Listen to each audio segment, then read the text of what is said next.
Terry, I succumbed to peer pressure, and I will wear a tie tonight, but I'm not going to wear a coat. I wanted to wear a Dwight Epler Hawaiian Flaherty shirt, but my wife wouldn't let me do that. So here I am. Good evening, Creekside. It's finally my turn.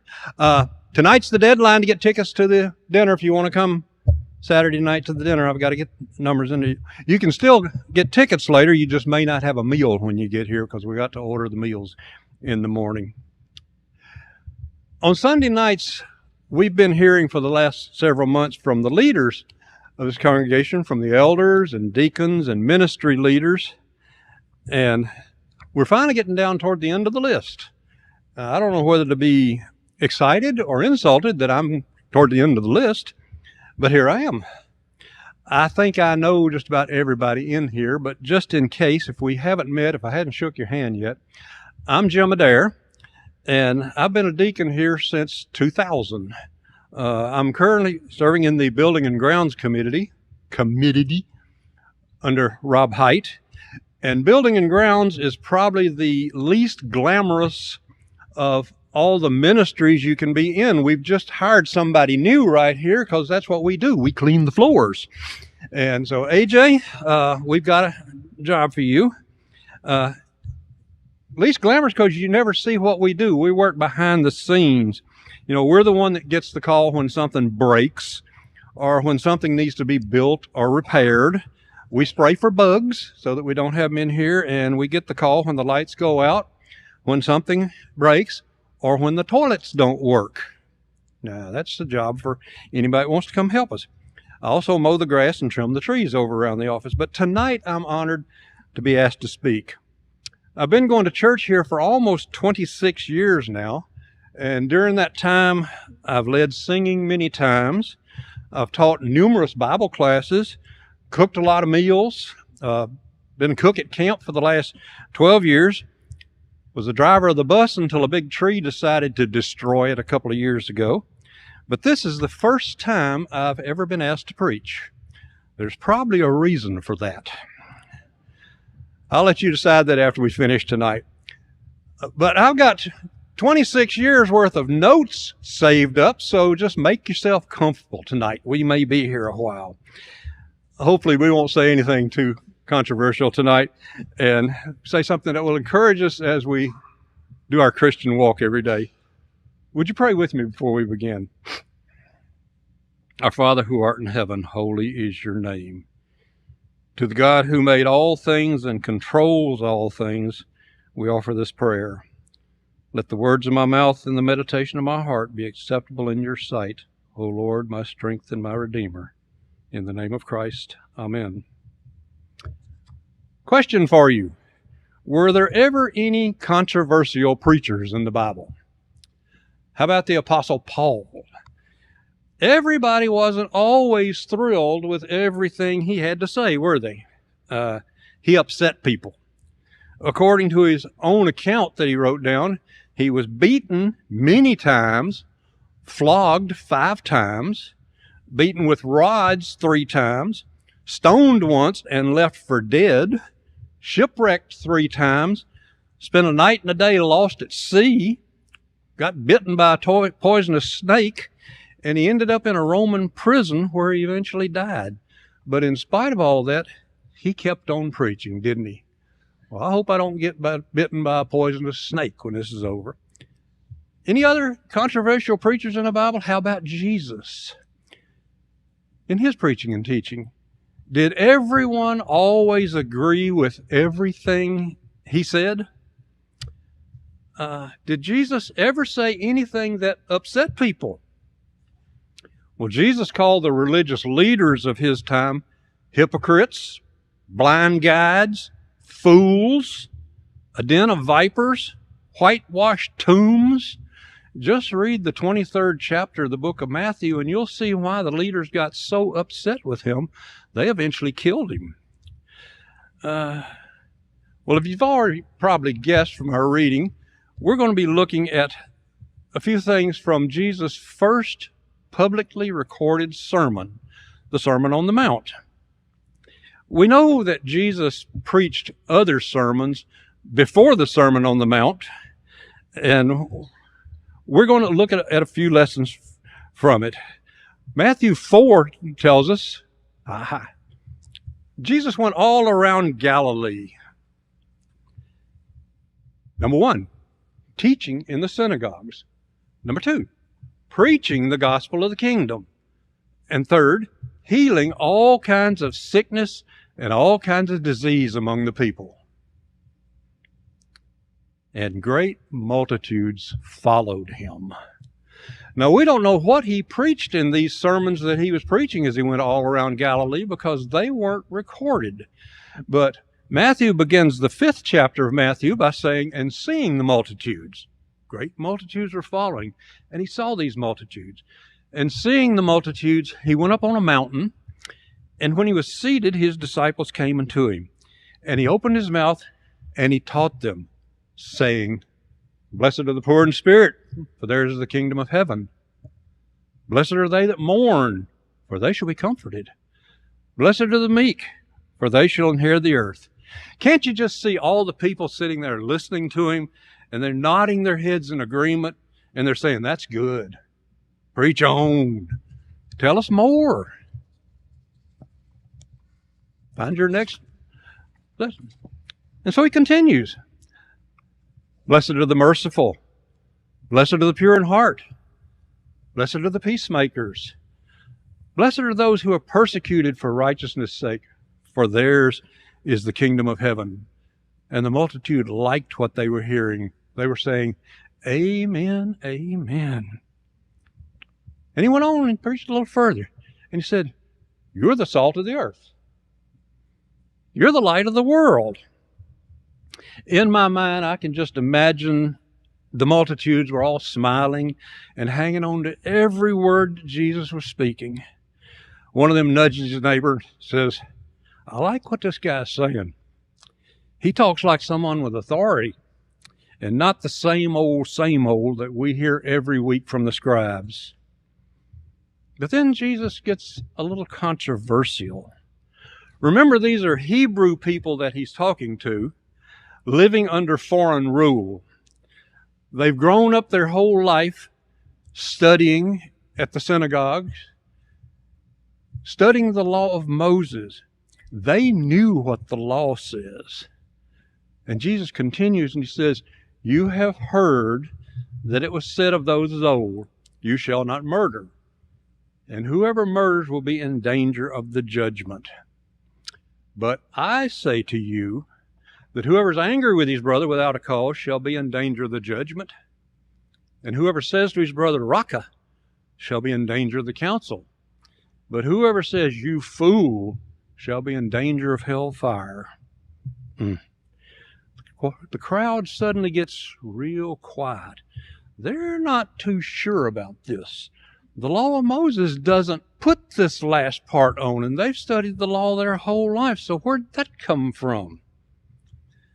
Jesus doesn't stop there. He goes on and says, You've heard it was said to those of old, You shall not commit adultery. But I say to you that whoever looks at a woman to lust after her has already committed adultery with her in his heart. Hang on there, preacher. You done quit preaching and started meddling now. I mean, they're not sure about this. The law doesn't say that. And Jesus said, But I said. Jesus goes on to talk about divorce and taking oaths. And he introduces something new into the religion. He introduces attitudes, the intent of the heart, along with the law. This is all new to the people, but they just love hearing him speak. What he says is not the same thing that they've been hearing. Jesus wanted them to think. He wants us to think. He wants to be in our minds, in our hearts. Often in Jesus' ministry, he would use the term, You have heard it said. And he always countered this with the statement, But it is written, or But I say. Jesus knew the difference between what we hear and what the scriptures say.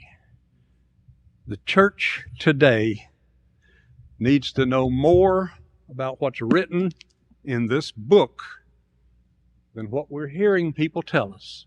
We need to know what's in this book. And Jesus says, that's what you need to know. You need to think. That's why the Apostle Paul wrote to Timothy, and he said, study to show yourself approved unto God, a workman who does not need to be ashamed, rightly dividing the word of truth. Notice he doesn't say, read it. What does he say? Study it. The church needs to study this book more than we need to pay attention to what we're being taught. I can just imagine Jesus standing by the Sea of Galilee, which is near Capernaum. And in fact, there's a natural amphitheater on the north side of the Sea of Galilee there still today on the side of a mountain there. And that could have been the place that he went, because there was an amphitheater where people could be there, and a great multitude was following.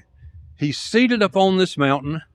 The people are sitting on the grass below him, and he's teaching them.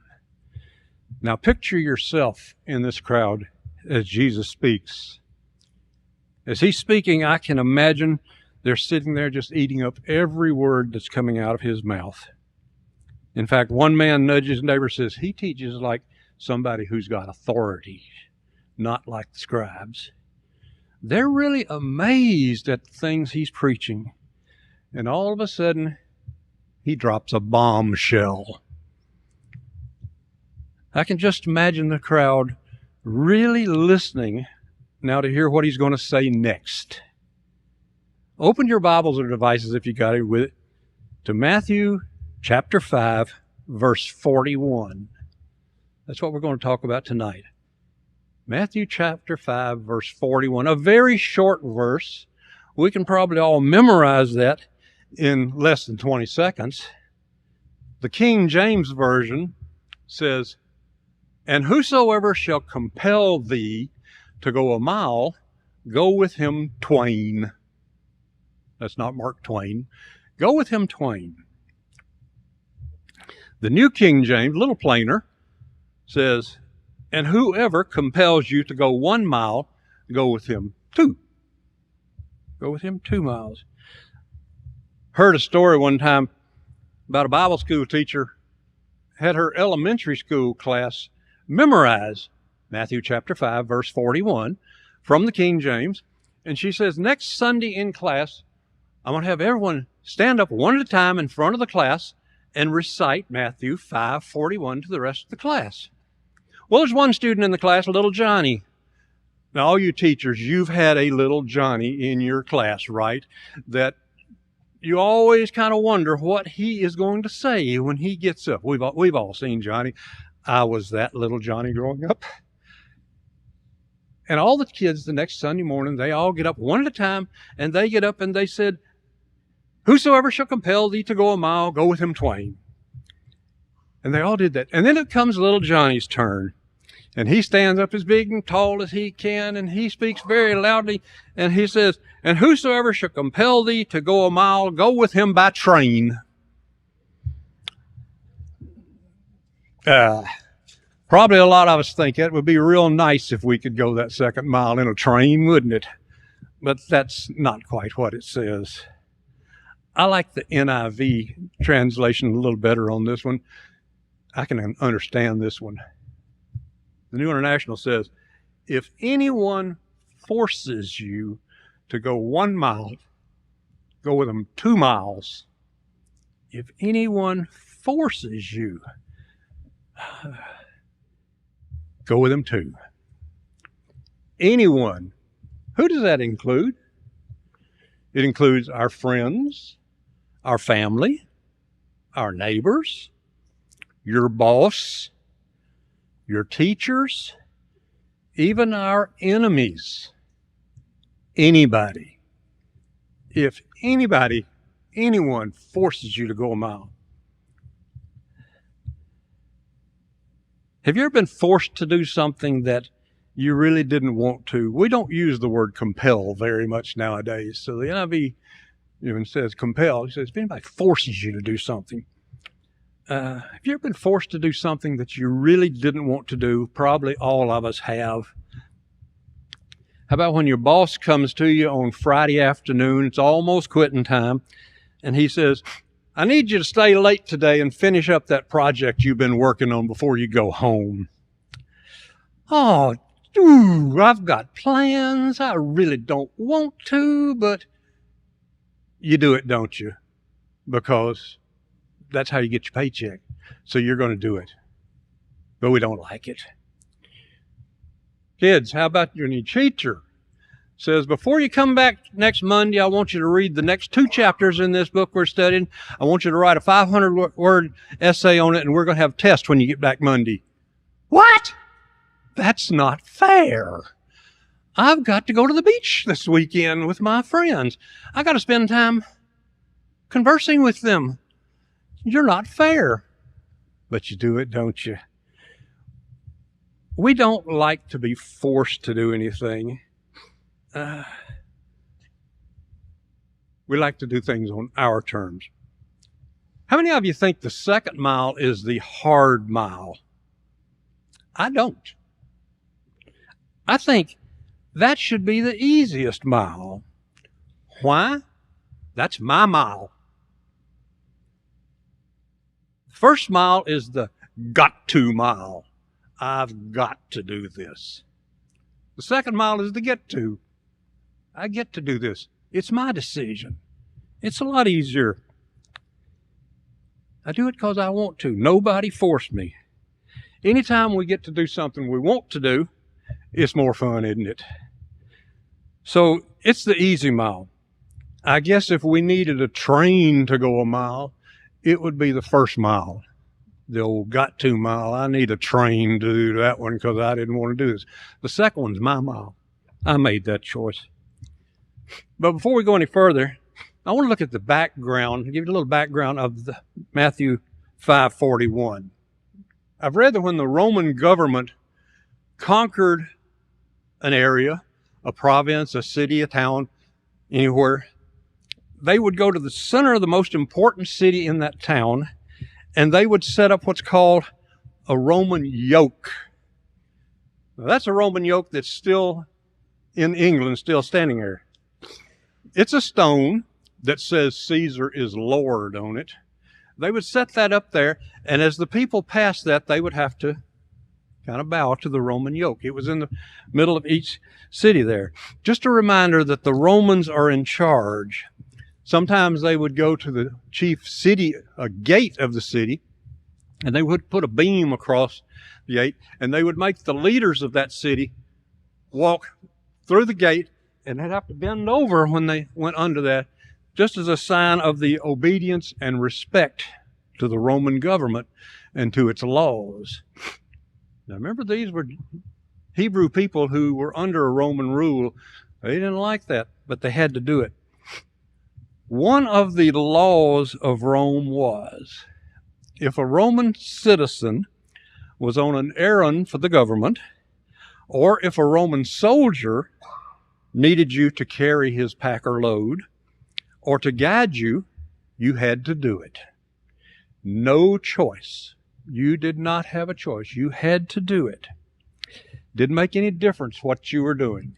You could be busy as a bee. You just had to quit what you were doing, and you had to do whatever they told you to do.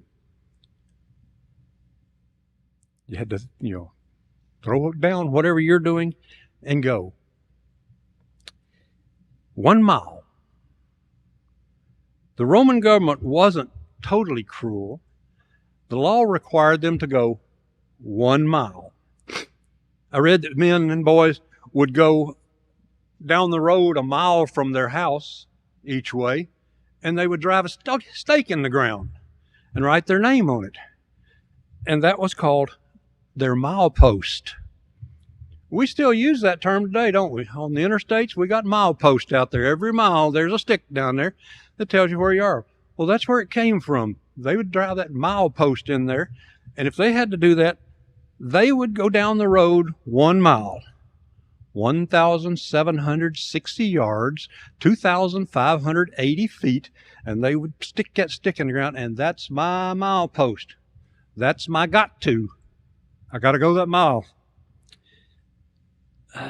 They would carry that burden as far as that milepost, and then they would throw it down and go back home.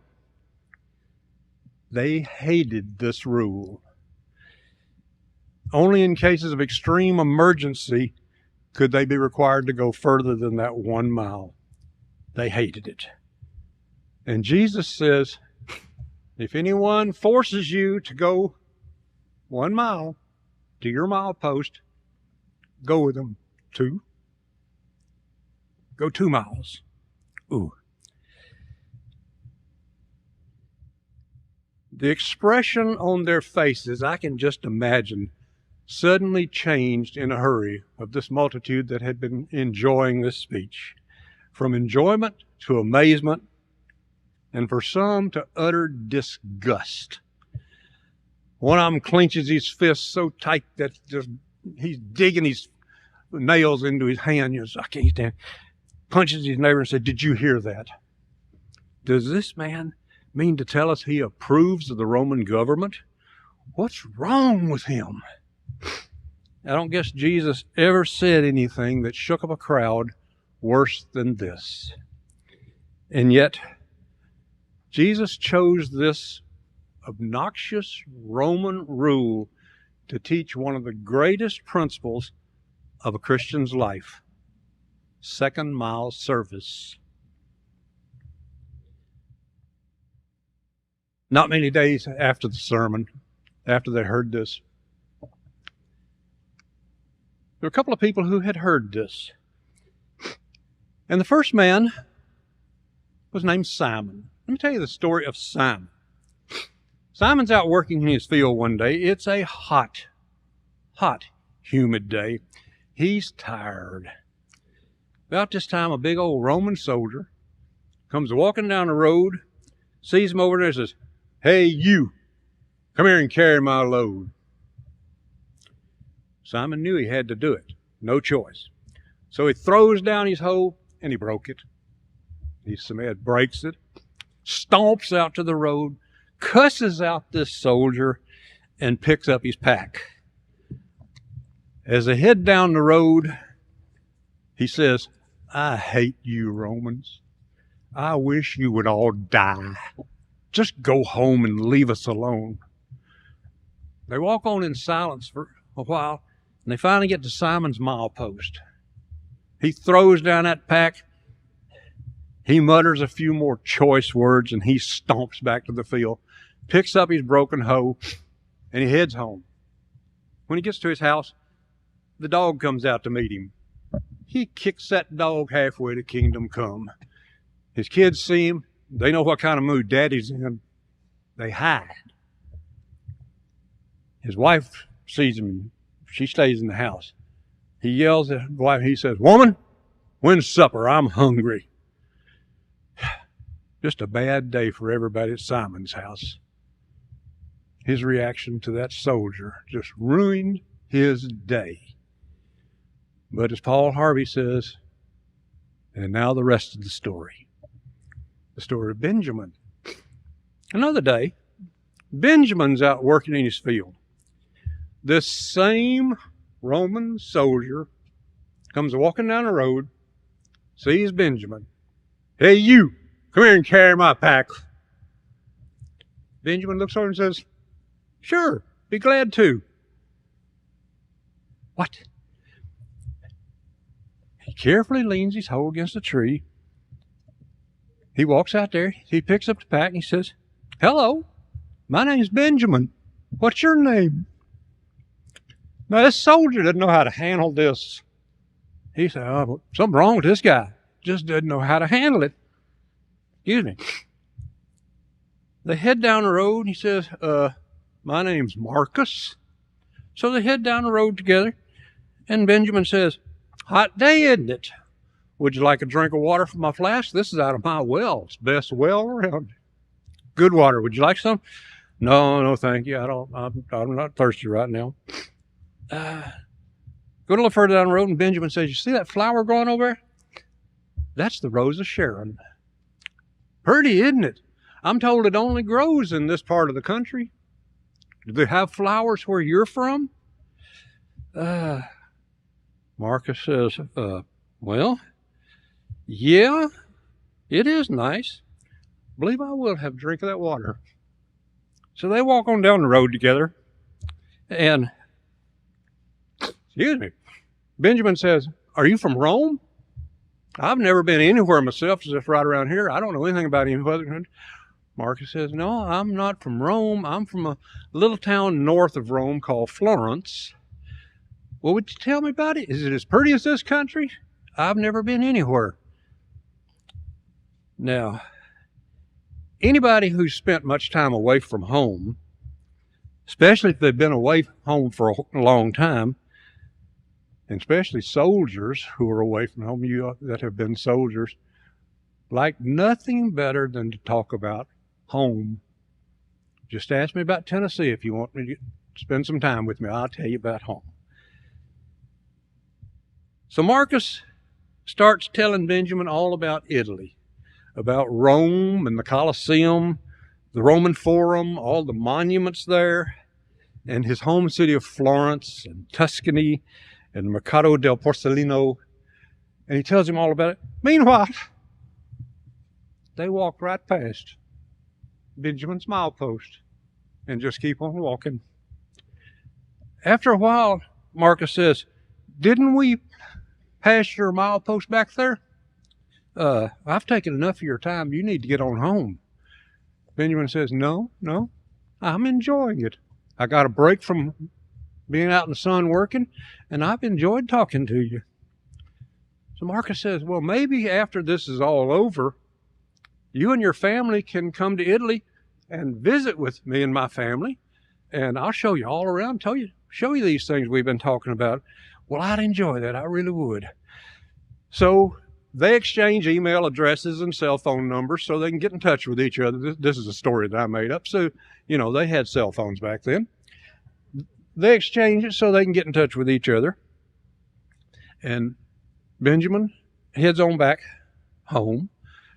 Marcus picks up his pack, heads on up the road, and he's whistling. There's some nice people in this country. So Benjamin gets toward the house, and the little dog comes out to meet him, and he bends down, he plays with that dog, scratches him on the belly a while, and the kids see him coming, so they run out, he plays with him, swings him around. His wife's watching from the door. So as he stops at the well and he's cleaning up, she says, I know what you did today. He says, how could you know what I did? She said, you went the second mile, didn't you? Yeah, and I can't wait to tell you about Marcus. It makes a difference in our lives.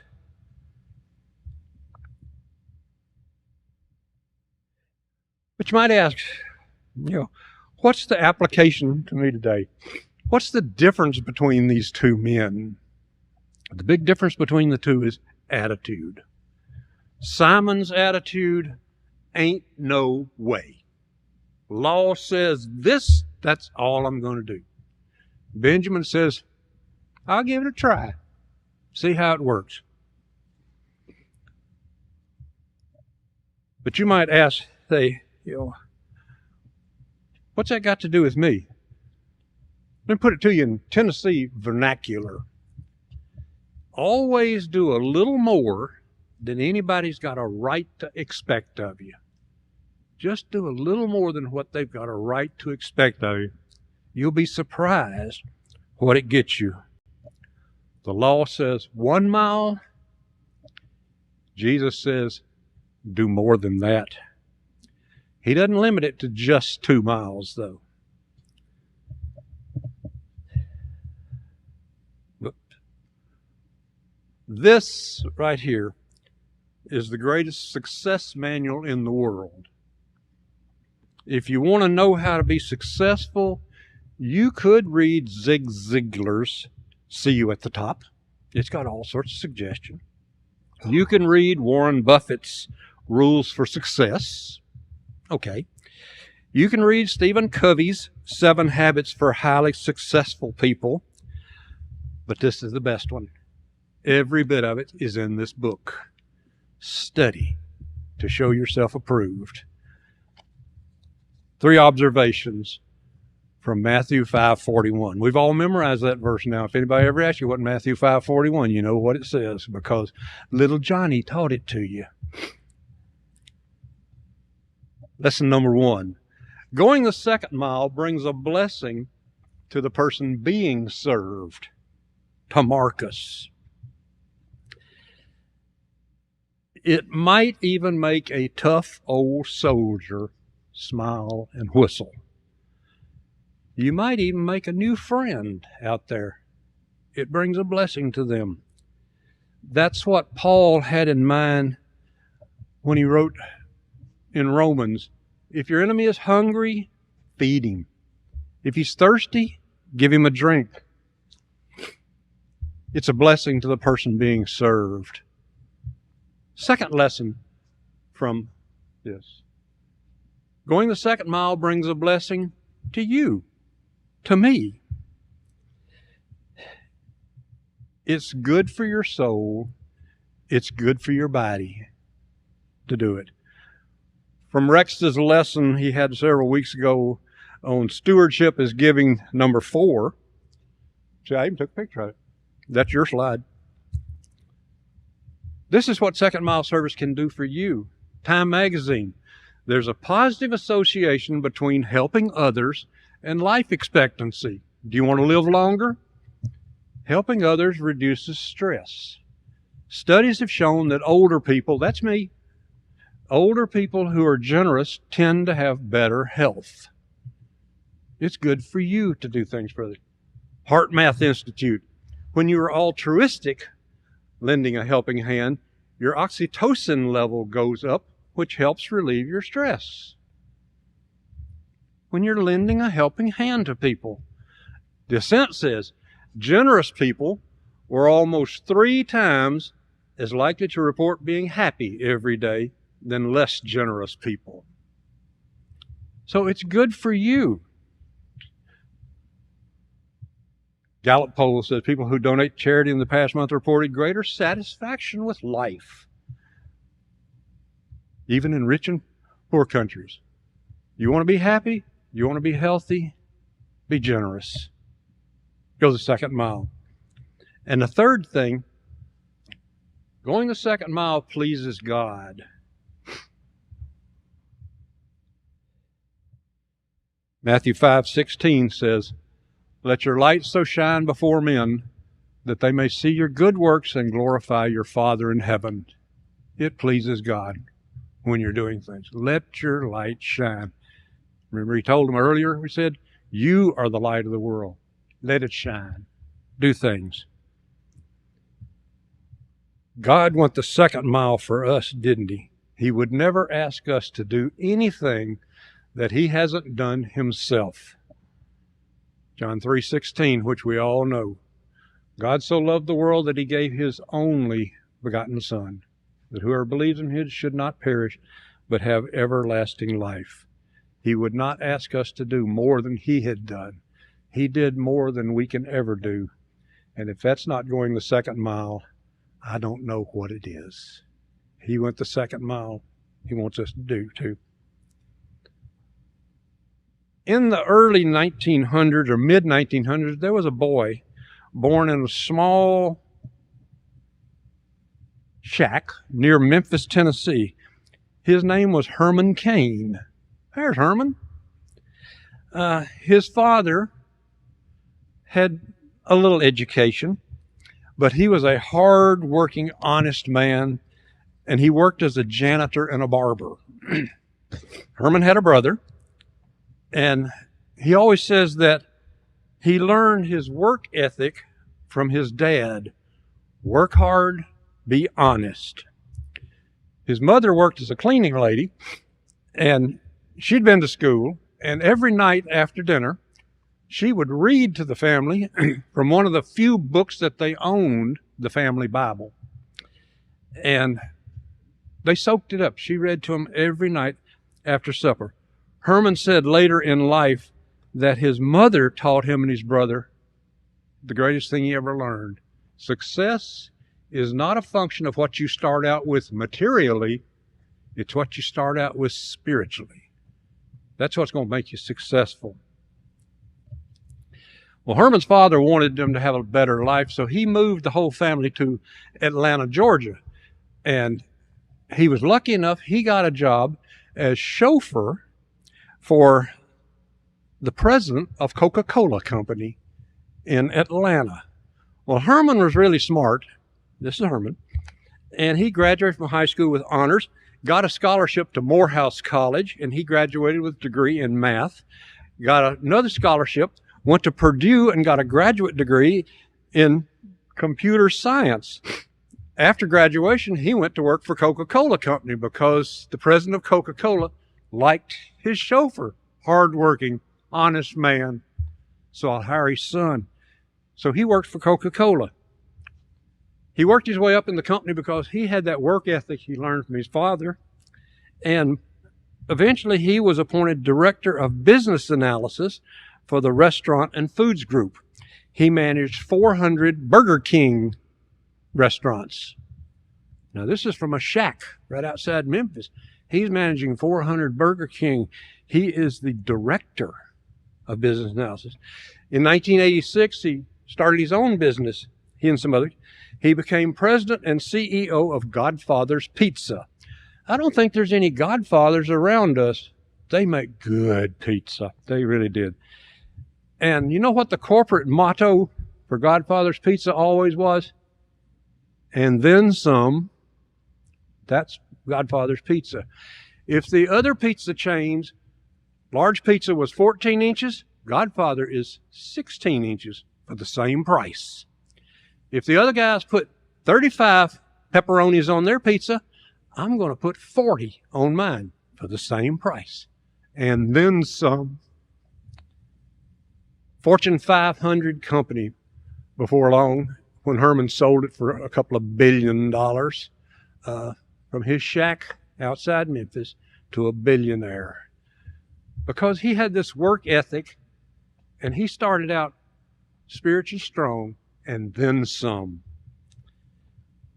I wonder where Herman Cain ever got that idea for and then some. Possibly from hearing his mother read Matthew 5:41. If anyone forces you to go with them 1 mile, you go with them 2 miles. Well, I see I'm out of time. So I guess I'm going to have to save the rest of my 25 years of notes for if I ever get this chance again in the next 25 years. We'll talk about some more. If we don't remember anything else that we've said tonight, I want you to remember 3 words. And then some. That's what we can do as a church. That's what we should be doing as a church. Always do a little bit more than anybody has a right to expect out of you. Do a little bit more. And I'm going to leave you with a challenge. Don't be like Simon. Don't complain and grumble when things go your way. Don't go your way. Don't be like Simon. Be more like Benjamin. Hello, I'm Jim. What's your name? What can I do for you? How can I help you? So as we close tonight, hello, we're Creekside Church of Christ. What can we do for you? How can we help you?